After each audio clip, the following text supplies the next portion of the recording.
میرے گھر کی چھت پر محفل جمتی ہے اور میں ان کے طرح طرح کے سوالوں کے جواب دیتا ہوں۔ کیا تمہیں دوسرے ملکوں میں ہمارے دیس کا بھی کوئی آدمی ملا؟ اپنے سفر میں تم نے ہمارے جیسے پہاڑ بھی کہیں دیکھے؟ وطن سے دور کبھی تمہیں اپنا گھر بھی یاد آتا تھا؟ اپنے گاؤں کا بھی خیال آتا تھا؟ کیا بیرونی ملکوں میں رہنے والے ہمارے بارے میں بھی کچھ جانتے ہیں؟ کیا انہیں معلوم ہے کہ ہم بھی ان کی دنیا کا ایک حصہ ہیں؟ میں جواب دیتا ہوں، بات یہ ہے کہ جب ہم ہی اپنے بارے میں ٹھیک ٹھیک نہیں جانتے تو دوسرے کیسے جانیں گے؟ ہماری تعداد لگ بھگ 10 لاکھ ہے اور یہ سارے ہی لوگ چاروں طرف سے داغستان کی پہاڑیوں میں گھرے ہوئے ہیں۔ ہم 10 لاکھ لوگ ہیں اور 40 مختلف زبانیں بولتے ہیں۔ تو پھر تم ہمیں ہمارے اپنے وجود سے واقف کراؤ اور دوسرے لوگوں کو جو دنیا کے مختلف حصوں میں رہتے ہیں ہمارے وجود کا احساس دلاؤ۔ صدیوں سے ہماری تاریخ تلواروں اور خنجروں سے لکھی جاتی رہی ہے۔ اب ان کرداروں کو ایسی زبان عطا کرو جسے سبھی لوگ سمجھ سکیں۔ تم جو صدا کے گاؤں میں پیدا ہوئے ہو، اگر تم یہ کام نہ انجام دو گے تو پھر کون انجام دے سکے گا؟ اپنے افکار کو چنے ہوئے غولوں کی صورت دے دو جن میں تمام گھوڑے ایک دوسرے کے برابر ہوں، کوئی کسی لحاظ سے دوسرے سے کم نہ ہو، پھر انہیں اپنے صفحات کے پاکیزہ میدانوں میں چھوڑ دو۔ اپنے افکار کو سراسیمہ گھوڑوں اور ڈری سہمی بھینسوں کی طرح ان صفحات سے گزرنے دو۔ اپنے خیالات چھپا کر نہ رکھو۔ اگر تم نے ایسا کیا تو بھول جاؤ گے کہ تم نے انہیں کہاں رکھا ہے، بالکل اس کنجوس کی طرح جو اپنا خزانہ کہیں دفن کر دیتا ہے، کچھ دن بعد بھول جاتا ہے کہ اس نے اپنا سرمایہ کہاں دفن کیا تھا، اور یوں محض لالچ میں اپنا سب کچھ گنوا بیٹھتا ہے۔ لیکن اپنے خیالات دوسروں کے حوالے بھی نہ کرو۔ بچوں کو کھلونے کے بجائے کھیل کے لیے کوئی قیمتی اور نازک اوزار نہیں دے دینا چاہیے۔ بچہ اسے کھو دے گا، توڑ دے گا یا اپنے ہاتھ زخمی کر لے گا۔ تمہارے گھوڑے کی عادتیں تم سے زیادہ بہتر کوئی اور نہیں جان سکتا۔ میرے والد کے راستے کی کہانی۔ ہمارے چھوٹے سے گاؤں صدا سے ایک پختہ سڑک ضلع کے صدر مقام ہنزا کو جاتی ہے، لیکن ابا نے اس عام سڑک سے الگ اپنے لیے ایک پگڈنڈی تلاش کر لی تھی، اور جب انہیں ہنزا جانا ہوتا تو وہ اسی پگڈنڈی کا استعمال کرتے۔ انہوں نے یہ راستہ تلاش کیا تھا، اسے ہموار بنایا تھا اور صبح شام اسی سے گزرتے تھے۔ ابا کو اس راستے پر چلتے ہوئے دونوں طرف کی جھاڑیوں سے رنگا رنگ اور خوبصورت پھول چننے میں بڑا ملکہ حاصل تھا۔ ان خوبصورت پھولوں سے وہ اور بھی زیادہ خوبصورت گلدستے بنایا کرتے تھے۔ جاڑا آتا تو وہ اپنے راستے کے ارد گرد برف کے تودوں سے طرح طرح کی شکلیں بناتے، کہیں آدمی کا بت، کہیں گھوڑا اور کہیں گھڑ سوار۔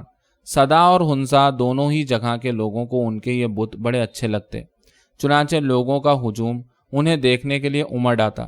ابا کے بنائے ہوئے پھولوں کے گلدستے کب کے مرجھا چکے ہیں اور برف کی شبیہیں پگھل کر بہہ گئی ہیں، لیکن داغستان کے یہ پھول اور پہاڑیوں کے خدوخال آج بھی ان کی شاعری میں زندہ ہیں۔ اپنے لڑکپن میں ایک بار جب ابا زندہ تھے مجھے ہنزا جانا پڑا۔ میں نے سوچا کہ پکی سڑک چھوڑ کر ابا والی پگڈنڈی اختیار کروں۔ ابھی میں نے ادھر کا رخ ہی کیا تھا کہ ایک بزرگ مل گئے۔ انہوں نے مجھے روک دیا اور کہنے لگے، باپ کے بنائے راستے پر مت چلو، اپنی راہ خود نکالو۔ میں نے ان کی یہ ہدایت مان لی اور ایک نئے راستے کی تلاش شروع کی۔ میرے نغموں کا یہ راستہ طویل بھی رہا ہے اور دشوار گزار بھی، لیکن میں آج بھی اسی راستے پر چل رہا ہوں اور خود اپنے گلدستے کے لیے پھول جمع کرتا جا رہا ہوں۔ اور اسی راستے پر چلتے ہوئے زیر نظر کتاب لکھنے کا خیال میرے ذہن میں پیدا ہوا۔ اس طرح کے خیال کا ذہن میں جنم لینا ایسا ہے جیسے حمل کا قرار پانا۔ تخلیق تو معینہ مدت پوری ہونے کے بعد ہی وجود میں آئے گی، لیکن اس دوران تخلیق کو ذہن میں انہی ارتقائی مدارج سے گزرنا پڑے گا جن سے نطفہ ماں کے رحم میں گزرتا ہے، اور پھر زبردست محنت اور درد ذہ کی جان لیوا اذیت کے بعد بچہ جنم لیتا ہے۔ کتاب لکھتے ہوئے بھی مصنف کو ان مراحل سے گزرنا پڑتا ہے۔ بچے کے لیے نام کا انتخاب اس کی پیدائش سے پہلے بھی کیا جا سکتا ہے، تو پھر میں اپنی کتاب کے لیے کون سا نام منتخب کروں؟ کسی پھول کا، کسی ستارے کا، یا پھر علم و دانش کے کسی صحیفے میں کوئی مناسب نام تلاش کروں؟ نہیں، میں اپنے گھوڑے پر کسی اور کی زین نہیں کسوں گا۔ کہیں اور سے لیا ہوا نام عرفیت یا لقب تو ہو سکتا ہے، اصل نام نہیں ہو سکتا۔ یہ سب تو ٹھیک ہے، لیکن جب آپ اپنی کتاب کے لیے کوئی نام تلاش کر رہے ہوں تو آپ کو کتاب کے مواد کا بھی خیال رکھنا پڑے گا، اور اس مقصد کا بھی جو آپ انجام دینا چاہتے ہیں۔ آپ پاپاخ خریدتے ہوئے اس بات کا خیال رکھتے ہیں کہ وہ آپ کے سر کے لیے موزوں ثابت ہو۔ پاپاخ کے لیے سر تو نہیں خریدا جاتا۔ کسی ساز میں تار کی لمبائی کا انحصار اس بات پر ہوتا ہے کہ ساز کتنا بڑا یا کتنا چھوٹا ہے۔ میرا گاؤں، میرے پہاڑ اور میرا داغستان وہ نشیمن ہے جہاں میرے خیالات، میرے احساسات اور میری امنگوں نے جنم لیا، اور یہی وہ نشیمن تھا جہاں سے بالوں پر ملتے ہی میں نے پرواز شروع کی۔ میرے سارے گیت اسی نشیمن کی دین ہیں۔ داغستان میرا گھر بھی ہے اور میرا گہوارہ بھی، تو پھر تلاش میں ادھر ادھر بھٹکنے کی کیا ضرورت ہے؟ ہمارے پہاڑی علاقے میں پوتے کو عام طور پر دادا ہی کا نام دیا جاتا ہے۔ یہ کتاب میرے ذہن کی پیداوار ہے اور میں داغستان کا بیٹا ہوں، اس لیے میں اسے داغستان کہوں گا۔ کیا اور کوئی نام اس سے زیادہ موزوں، زیادہ مناسب یا زیادہ صحیح ہو سکتا ہے؟ کسی ملک کے سفیر کی پہچان اس قومی پرچم سے ہوتی ہے جو اس کی کار پر لہراتا ہے۔ میری کتاب میرا ملک ہے اور اس کا نام اس کا جھنڈا ہوگا۔ ہر ادیب کے ساتھ ایسا ہوتا ہے کہ اس کے خیالات ایک ایک صفحے، ایک ایک سطر اور ایک ایک لفظ پر اس سے بحث کرتے ہیں۔ میرے خیالات نے بھی کتاب کے نام کے سلسلے میں مجھ سے بحث شروع کر دی ہے۔ کسی بین الاقوامی کانفرنس میں شریک بہت سارے وزیروں کی طرح جو اس بات پر بھی متفق نہ ہو پا رہے ہوں کہ ایجنڈا کیا ہے۔ یوں سمجھیے کہ وزیروں میں سے ایک نے تجویز رکھی ہے کہ کتاب کے لیے صرف یک لفظی نام داغستان ہی موضوع ہوگا۔ دوسرے وزیر کو یہ بات قطعی پسند نہیں آئی ہے۔ اس نے اپنے کاغذات سنبھالے ہیں اور بحث کے لیے اٹھ کھڑا ہوا۔ اس سے کام نہیں چلے گا، قطعی نہیں چلے گا۔ ایک چھوٹی سی کتاب کو ایک پورے ملک کا نام کیسے دیا جا سکتا ہے؟ اگر کسی بچے کے سر پر اس کے باپ کی پاپاخ رکھ دی جائے تو اس کا سر ہی غائب ہو جائے گا۔ کام کیوں نہیں چلے گا؟ تجویز پیش کرنے والے نے جواب دیا۔ چاند آسمان کی وسعتوں میں تیرتا ہے اور اس کا عکس نیچے زمین پر دریا یا سمندر میں لرزتا نظر آتا ہے۔ ہم اس عکس کو بھی چاند ہی کہتے ہیں، اس کے لیے کوئی دوسرا لفظ نہیں گھڑتے۔ اور کیا اس کی کوئی ضرورت ہے؟ مجھے وہ کہانی یاد ہے جس میں ایک چالاک لومڑی نے ایک خونخوار بھیڑیے کو چاند کا عکس دکھا کر کہا تھا کہ وہ دیکھو، چربی کا ایک ٹکڑا وہاں پڑا ہے، اور بے وقوف بھیڑیے نے اس ٹکڑے کی طلب میں دریا میں چھلانگ لگا دی تھی۔ لیکن یہ تو لومڑی کی مکاری اور دغا بازی تھی۔ پھر بھی اس سے کام نہیں چلے گا، قطعی نہیں چلے گا۔ تجویز کی مخالفت کرنے والا وزیر اپنی بات پر اڑا رہا۔ داغستان دراصل سب سے پہلے ایک جغرافیائی تصور ہے۔ اس میں پہاڑ ہیں، دریا ہیں، گھاٹیاں ہیں، آبشار ہیں اور جھرنے ہیں، اور یہی نہیں، سمندر بھی اس میں شامل ہیں۔ جب بھی میں داغستان کا لفظ سنتا ہوں تو میری نگاہوں میں فوراً ایک نقشہ ابھر آتا ہے۔ قطعی نہیں، میں بیچ میں بول پڑتا ہوں، داغستان سے میرا دل لبریز ہے، اور میرا دل قطعی کوئی جغرافیائی نقشہ نہیں ہے۔ میرا جو داغستان ہے اس کی نہ کوئی جغرافیائی سرحد ہے، نہ کسی اور طرح کی کوئی حد بندی۔ میرا داغستان صدیوں کا کوئی ہموار تسلسل بھی نہیں۔ اگر میں اپنی کتاب لکھنے میں کامیاب ہو گیا تو یہ داغستان کی کوئی گائیڈ بک نہیں ہوگی۔ میں ساری صدیوں کو ایک دوسرے میں گڈمٹ کر دوں گا اور پھر اس کی تاریخ کا نچوڑ، وہاں کے عوام کی اصل روح اور داغستان کا جوہر نکال کر لوگوں کے سامنے پیش کروں گا۔ یہ سمجھا جا سکتا ہے کہ داغستان ہر داغستانی کے لیے ایک ہی مطلب اور ایک ہی مفہوم رکھتا ہے، لیکن ہر داغستانی کی نگاہوں میں اس کے اپنے داغستان کی تصویر الگ ہوتی ہے۔ میرا بھی اپنا ایک داغستان ہے، صرف وہ داغستان جو میں دیکھتا ہوں اور جانتا ہوں۔ اس کا تانا بانا ہر اس چیز سے بنا گیا ہے جس کا تجربہ مجھے اور ماضی اور حال کے ہر داغستانی کو ہوا ہے۔ اس کے نغموں اور دریاؤں سے، اس کی کہاوتوں اور چٹانوں سے، عقابوں اور نالوں سے، راہوں اور حتیٰ کہ ان باز گشتوں سے جو پہاڑوں میں گونجی ہیں۔ اپنی نوٹ بک سے، کسلاوو دسک صحت گاہ کے کمرے میں ہم دو آدمی مقیم ہیں، ایک میں ہوں اور دوسرا ازبک قوم کا آدمی۔ صبح کو جب پاؤں پھٹتی ہے یا شام کو جب شفق کا رنگ بکھرتا ہے تو ہمارے کمرے کی کھڑکی سے کوہ البرز کی دو چوٹیاں نظر آتی ہیں۔ مجھے یوں لگتا ہے جیسے یہ دونوں چوٹیاں ان دو نڈر دوستوں کے منڈے ہوئے رن میں زخمی سروں کی طرح ہیں جو شاہمیل کے مرید تھے۔ اچانک میرا ساتھی بول اٹھتا ہے۔ ان دونوں چوٹیوں کو دیکھ کر مجھے بخارا کے اس معمر بزرگ کا خیال آ جاتا ہے جس کے سر کے بال بالکل سفید ہو چکے تھے۔ وہ دو تشتریوں میں پلاؤ لیے کسی طرف جا رہا تھا، لیکن اپنے سامنے پھیلی ہوئی وادی میں صبح کا سہانا منظر دیکھ کر اس قدر محو ہوا کہ اسی جگہ جم کر کھڑا ہو گیا۔ اپنی نوٹ بک سے، کلکتہ کی سیاحت کے دوران میں رابندر ناتھ ٹیگور کے گھر بھی گیا۔ وہاں مجھے ایک ایسے پرندے کی تصویر نظر آئی جس کا کبھی کوئی وجود بھی نہ رہا ہوگا۔ یہ تو ٹیگور کی روح میں پیدا ہوا اور اس کی دنیا وہیں تک محدود رہی۔ یہ ان کی قوت تخیل کا کرشمہ تھا۔ لیکن اگر انہوں نے دنیا میں سچ مچ کے پرندے نہ دیکھے ہوتے تو یقین مانیے وہ اس عجیب و غریب پرندے کی تخلیق سے بھی قاصر رہتے۔ میرے پاس بھی ایک ایسا ہی عجیب و غریب پرندہ ہے، یہ ہے میرا داغستان، اور اسی لیے زیادہ موضوع یہ ہوگا کہ میں اپنی کتاب کا نام رکھوں میرا داغستان۔ یہ اس لیے نہیں کہ داغستان میری ملکیت ہے، بلکہ اس لیے کہ میرے ذہن میں داغستان کا جو تصور ہے وہ دوسروں کے تصور سے مختلف ہے۔ تو اب بات طے ہو گئی، میری کتاب کے سرورق پر لکھا جائے گا میرا داغستان۔ ایک لمحے کے لیے وزیروں کی کانفرنس پر خاموشی طاری ہو جاتی ہے اور یوں محسوس ہوتا ہے جیسے کسی کو کوئی اعتراض نہیں۔ اچانک ایک اور وزیر اٹھ کھڑا ہوتا ہے اور پلیٹ فارم پر پہنچ جاتا ہے۔ میرا داغستان، میرے پہاڑ، میرے دریا۔ ہو سکتا ہے یہ سب کچھ کہنا کچھ زیادہ غلط نہ ہو، لیکن یہ سب جوانی کی باتیں ہیں، طالب علمی کے دور کی باتیں ہیں، جب ایک ساتھ مل جل کر رہنا اچھا لگتا ہے۔ بعد میں آدمی کی خواہش ہوتی ہے کہ اس کے پاس ایک الگ کمرہ ہو، اور یہی نہیں بلکہ اس کا مکان ہو جسے وہ اپنا مکان کہہ سکے۔ صرف اتنا ہی کہنا کافی نہیں کہ آپ کے پاس اپنا چولہا ہے، بلکہ چولہے میں آگ کا جلنا بھی ضروری ہے، اور نہ ہی یہ کہنا کافی ہے کہ یہ میرا پالنا ہے تو اس میں بچے کا ہونا ضروری ہے۔ اسی طرح میرا داغستان کہنا بھی کافی نہیں، ان الفاظ کے پیچھے کسی خیال کا ہونا ضروری ہے، داغستان کے مقدرات کا، اور اس داغستان کا ہونا ضروری ہے جو آج کا داغستان ہے۔ ہمارے قومی شاعر سلیمان استالسکی کی دانشمندی سے تو آپ سبھی واقف ہیں۔ میں جو بات کہہ رہا ہوں اس کا سلیمان استالسکی کو پورا عرفان حاصل تھا۔ انہوں نے کہا تھا، نہ میں لیزغین شاعر ہوں، نہ داغستانی، نہ قفقازی، میں سوویت شاعر ہوں، اس پوری وسیع و عریض سرزمین کا مالک ہوں۔ یہ بات بوڑھے سفید ریش دانشور سلیمان نے کہی تھی، اور آپ ہیں کہ ہاتھ دھو کر اسی کے پیچھے پڑے ہیں۔ میرا گاؤں، میرے پہاڑ، میرا داغستان۔ گویا آپ کی دنیا صرف داغستان تک ہی محدود ہے، وہیں شروع ہوتی ہے اور وہیں ختم ہو جاتی ہے۔ کیا یہ بات صحیح نہیں کہ دنیا کا آغاز کریملن سے ہوتا ہے؟ مجھے آپ کے دیے ہوئے نام میں یہی کمی نظر آتی ہے۔ آپ نے ایک سینہ تو تیار کر لیا ہے، لیکن اس میں دھڑکتا ہوا دل رکھنا بھول گئے ہیں۔ 2 آنکھیں تیار کر لی ہیں، لیکن ان میں فکر کی آب و تاب پیدا کرنا آپ نے فراموش کر دیا ہے، اور اس کے بغیر آنکھیں مردہ محسوس ہوتی ہیں۔ ان میں اور انگور کے 2 دانوں میں کوئی فرق نہیں کیا جا سکتا۔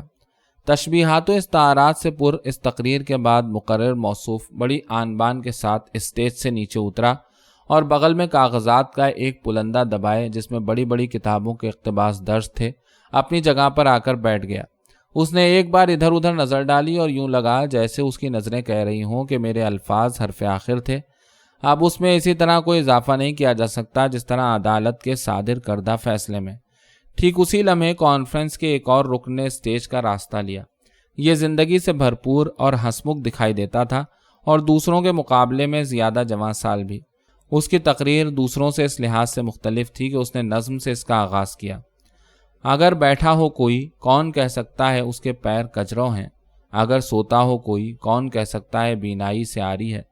اگر کھاتا ہو کوئی، کون کہہ سکتا ہے بزدل یا بہادر ہے؟ اگر چپ ہو، خبر کس کو کہ اس کا دل بھی خالی ہے۔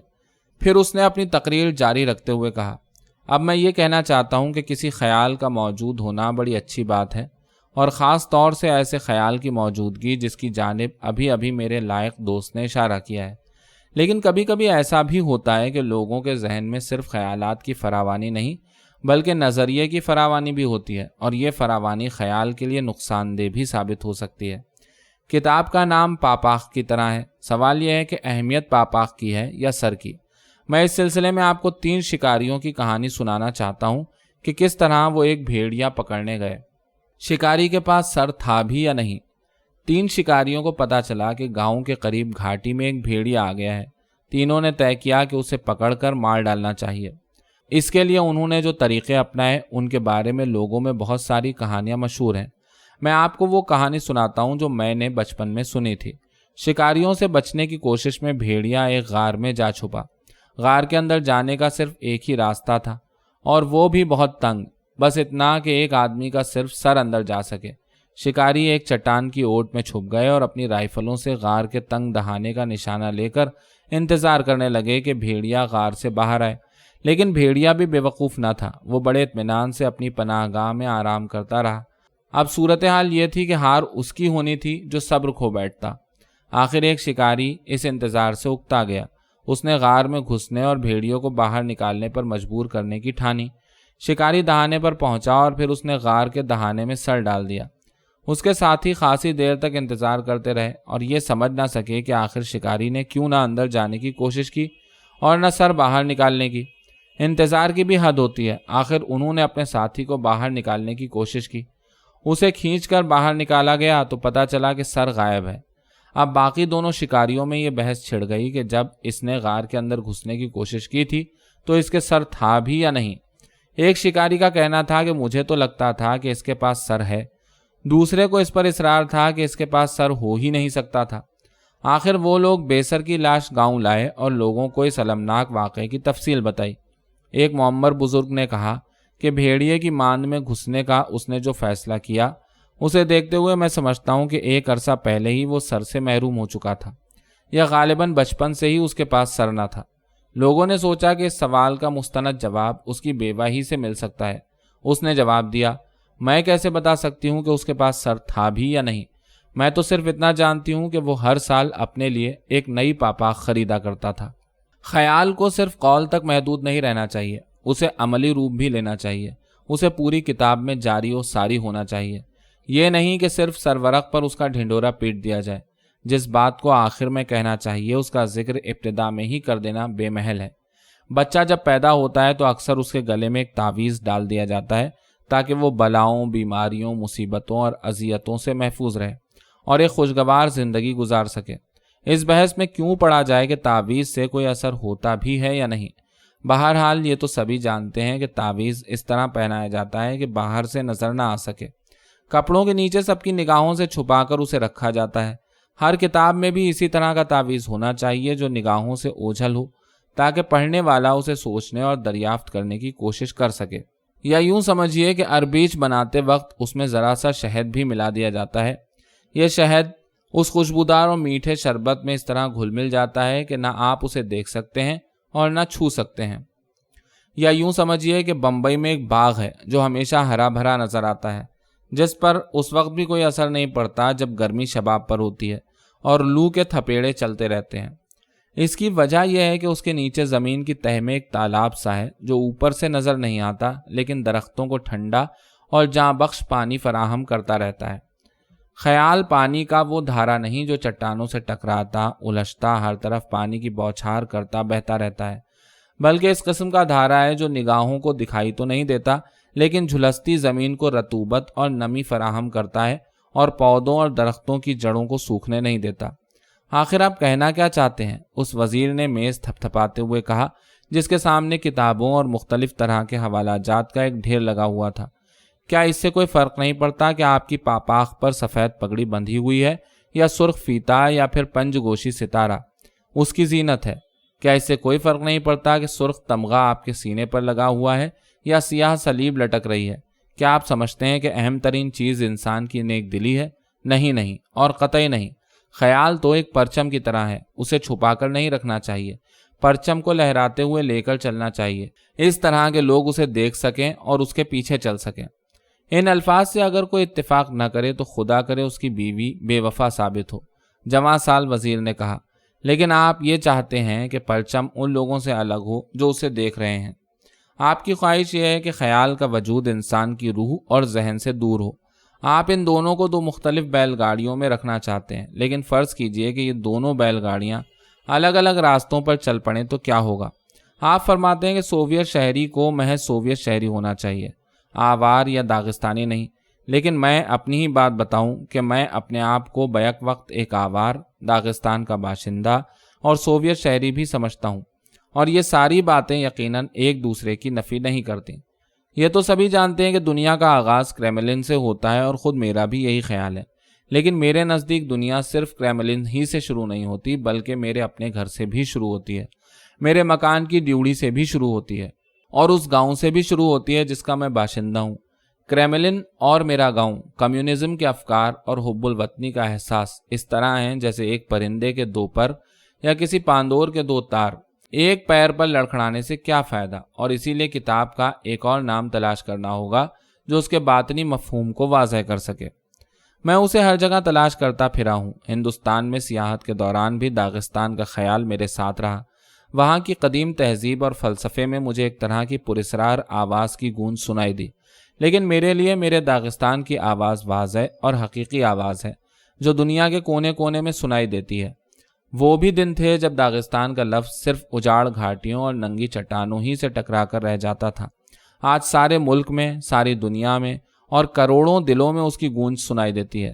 داغستان نیپال کے بودھ مندروں میں بھی میرے ساتھ رہا، جہاں 22 ایسے چشمے بہتے ہیں جن کا پانی بیماروں کے لیے شفا بخش ہے۔ لیکن نیپال ابھی تک ایک ناتراشیدہ ہیرا ہے، جبکہ داغستان کا ہیرا کئی بار تراشا جا چکا ہے۔ اس لیے میں نیپال سے اپنے داغستان کا موازنہ نہیں کر سکتا۔ افریقہ میں بھی داغستان کا خیال میرے ساتھ رہا۔ مجھے افریقہ ایک ایسا خنجر محسوس ہوا جس کا صرف 1/4 حصہ ہی نیام سے باہر نکل سکا ہے۔ داغستان کا تصور کینیڈا، برطانیہ، اسپین، مصر اور جاپان میں بھی میرا ہمرکاب رہا ہے، اور ہر جگہ میں نے یہ دیکھنے کی کوشش کی ہے کہ کون سی چیزیں ان ملکوں کو داغستان کا مماثل بناتی ہیں اور کون سی چیزیں مختلف۔ یوگوسلاویا کے سفر کے دوران ایک بار مجھے وہاں کے خوبصورت شہر دوبروفینک جانے کا موقع ملا، جو بحیرہ ایڈریاٹک کے ساحل پر واقع ہے۔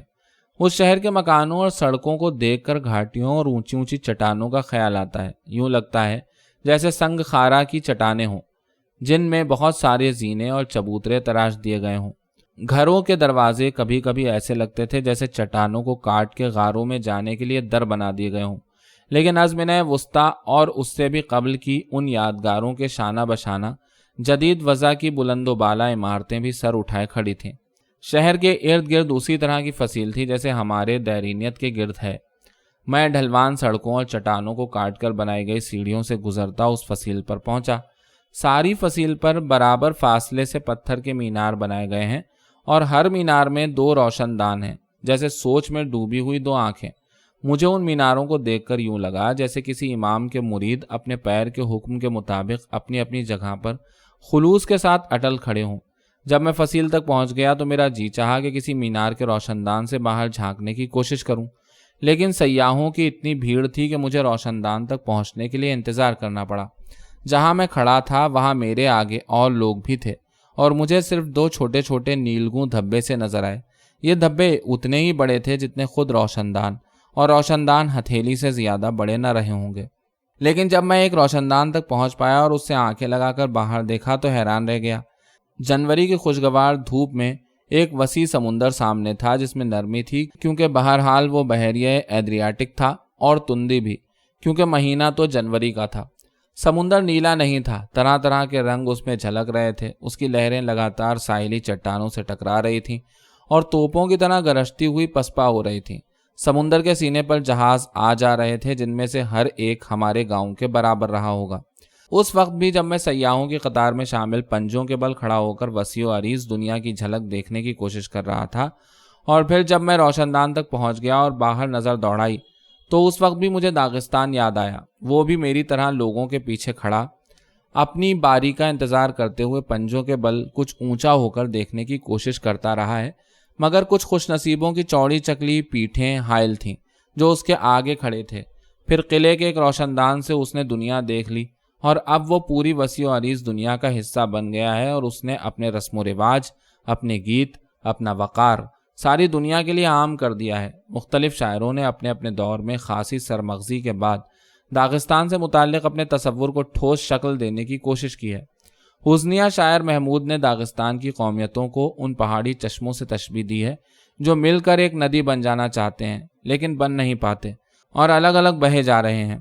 ایک اور موقع پر اس نے کہا ہے کہ داغستان کی قومیتوں کو دیکھ کر اسے کسی تنگ گھاٹی میں کھلنے والے ان پھولوں کا خیال آتا ہے جو ایک دوسرے تک پہنچنے کی کوشش کرتے ہیں لیکن بغلگیر نہیں ہو پاتے۔ مگر اب یہ بات نہیں کہی جا سکتی کیونکہ داغستان کی قومیتوں نے مل کر ایک پرجوش ندی کا روپ لے لیا ہے۔ الگ الگ بکھرے ہوئے پھول ایک گلدستے میں سمٹ گئے ہیں۔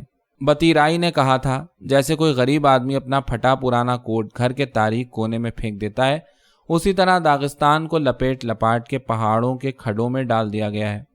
داغستان کی تاریخ کا مطالعہ کرنے کے بعد ابا نے کہا تھا کہ یہ سینگ کے اس جام کی طرح ہے جو میں نوشی کی محفل میں ہاتھوں ہاتھ گردش کرتا رہتا ہے۔ میرے داغستان، میں تجھے کس چیز سے تشبیہ دوں؟ میں کون سی تمثیل ڈھونڈوں جو تیری تاریخ اور تیرے مستقبل کے بارے میں میرے خیالات اور تصورات کی ترجمانی کر سکے؟ ممکن ہے آگے چل کر مجھے اور زیادہ بہتر، نیز زیادہ شایان شان الفاظ مل سکیں، مگر آج تو میں صرف اتنا ہی کہہ سکتا ہوں کہ تو وہ چھوٹا سا روشن دان ہے جس میں سے دنیا کے وسیع و عریض سمندر کی ایک جھلک نظر آتی ہے، یا اسے اور مختصر کر کے یہ کہہ دوں کہ بحر بے کراں کی جھلک دکھانے والا ایک چھوٹا سا روشن دان ہے۔ لو میرے وزیروں، یہ رہا اس کتاب کا دوسرا نام جو میں لکھنے جا رہا ہوں۔ مجھے احساس ہے کہ پڑوس کے دوسرے ممالک بھی اپنے بارے میں یہی تمثیل استعمال کر سکتے ہیں، تو کیا ہوا، اس کے کچھ اور ہم نام ہو جائیں گے۔ میں آپ کی خدمت میں اپنی پاپاخ پیش کرتا ہوں جو میرا داغستان ہے، اور اس پاپاخ کی زینت ایک ستارہ ہے، یعنی بحر بے کراں کی جھلک دکھانے والا ایک چھوٹا سا روشن دان۔ گانا شروع کرنے والے مطرب کی طرح میں نے اپنے پاندور کے دونوں تاروں کو ملا لیا ہے۔ اس آدمی کی طرح جو سلائی کی تیاری کر رہا ہو، میں نے اپنی سوئی میں دھاگا ڈال دیا ہے۔ میرے وزیروں نے کتاب کے نام کی توثیق کر دی ہے، اسی طرح جیسے کسی بین الاقوامی کانفرنس میں شامل وزراء آخرکار ایجنڈے پر متفق ہو جاتے ہیں۔ ایسا بھی ہو سکتا ہے کہ دو بھائی ایک دوسرے سے لڑے بغیر ایک ہی گھوڑے پر سوار ہوں، اور یہ بھی ممکن ہے کہ ایک ہی شہسوار دو گھوڑوں کی لگامیں سنبھال کر انہیں پانی پلانے لے جائے۔ ایک بار ابو طالب نے کہا تھا، اس نے لیو تولستوئی جیسی ہیٹ تو خرید لی ہے، مگر ان کا جیسا سر کہاں سے لائے۔ یہ کہاوت ہے کہ بچے کا نام تو بہت اچھا ہے، دیکھنا یہ ہے کہ وہ بڑا ہو کر انسان کیسا نکلتا ہے۔